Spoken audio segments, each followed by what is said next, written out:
Okay, ETO लगे थे। ETO लगे हुए हैं, पहली बात। दूसरी बात, इनकी आगे मुख्तलिफ सब ब्रांचेस भी हैं जहाँ पर ये पोस्ट होते हैं। लाइक इनकी एक है मोटर ब्रांच, जहाँ पर ये मोटर्स की रजिस्ट्रेशन करते हैं, ट्रांसफर जो होती हैं अपना गाड़ियाँ वो होती हैं, ट्रांसफर होती है। इंस्पेक्शंस होती है गाड़ियों की। इसी तरह से फिर इनका एक जो प्रॉपर्टी टैक्स का एक सिलसिला है, ओके, जो कि ये कमर्शियल बिल्डिंग्स के ऊपर प्रॉपर्टी टैक्स देते हैं, ठीक है। और वही लोग फिर असेसमेंट सर्टिफिकेट्स वगैरह भी जारी करते हैं। ओके, ठीक हो गया जी। और जी, और जो तीसरी जो इनकी मतलब ब्रांच है, वो एडमिनिस्ट्रेशन ब्रांच होती है। ओके, तो इस तरह से ये मुख्तलिफ ब्रांचेस के अंदर तकसीम है, और ये एक बहुत पीआर वाली जॉब है। मतलब डे फर्स्ट से रेगुलर के साथ साथ पीआर वाली जॉब भी है। अच्छा, तीसरा, अब जो एक्साइज एंड टैक्सेशन डिपार्टमेंट है ना, वो रिवैम्पिंग भी हो रहा है बहुत ज़्यादा।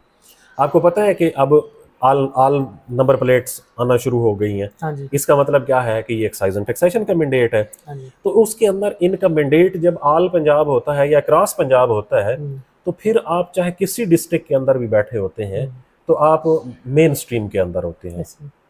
तो इसका मतलब ये है कि ये मेन स्ट्रीम वाली जॉब है, और आप एक प्रमोशन के साथ साथ आप अपनी सीट के ऊपर रहते हुए भी अच्छे तरीके से परफॉर्म कर सकते हैं। अच्छी वर्थ वाली जॉब है, अच्छी वर्थ वाली जॉब लोग बड़ा चाहते हैं जी। तो ये मतलब इनकी ईटीओ के बाद ये डिप्टी डायरेक्टर्स बनते हैं, डिविजनल डायरेक्टर्स की इनकी सीट्स होती हैं।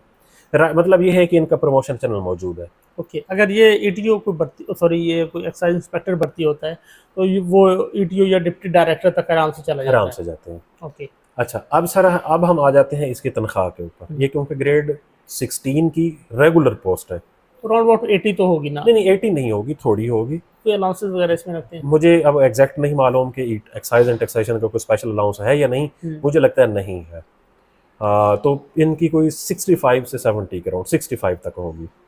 सर, लेकिन मेरा ख्याल है कि ये 70 प्लस होगी एटलीस्ट। उसकी रीज़न सर ये है कि जब आप डे फर्स्ट से रेगुलर होते हैं, तो फिर डे फर्स्ट से ही आपकी वो कटौतियाँ भी शुरू हो जाती हैं, डिडक्शंस होना शुरू हो जाती हैं।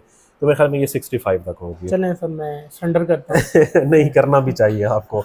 अब ये है कि अब वो लोग जो देख रहे हैं हमें, मैंने कल भी अपनी वीडियो में कहा था। एक अभी क्वेश्चन मेरा है कि ये पोस्ट कब तक फिर एक्सपेक्टेड है? आपने जो बताया कि अभी तक नहीं गई, तो ये चांस है कि मेरे बड़ी जल्दी चली जाएगी? मेरे ख्याल में इस हफ्ते शायद चली जाएगी। ओके, ठीक है, ठीक है।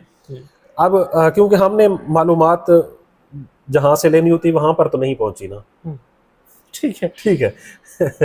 लेकिन उन्होंने ये मतलब ऑथेंटिकेट किया है कि ये एक्सपेक्टेड है। यानी हम हफ्ते 2 हफ्ते तक बताएंगे कि पहुंची वहीं पे खाक जहाँ का खमीर था। चलें जी।